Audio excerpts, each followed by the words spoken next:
Good afternoon বন্ধুরা, আর একটা রান্নার ব্লগ নিয়ে চলে আসলাম।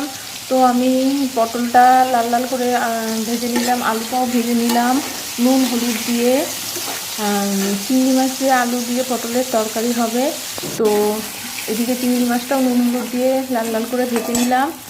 ভেজে মশলা তেজপাতা কালো সাদা জিরে ফোড়ন দিয়ে সব মশলা দিয়ে ভালো করে কষালাম। কষিয়ে তার মধ্যে গরম জল দিয়ে অল্প অল্প করে আবার কষালাম। কষিয়ে তার মধ্যে পটল আর চিংড়ি মাছ ভাজাটা দিয়ে দিলাম। দিয়ে ভালো করে নাড়াচাড়া দিলাম। নাড়াচাড়া দিয়ে আর একদিকে গরম জল বসিয়ে দিলাম। দিয়ে ভালো করে এটাকে আরও আস্তে আস্তে গ্যাস কম করে এটাকে কষালাম।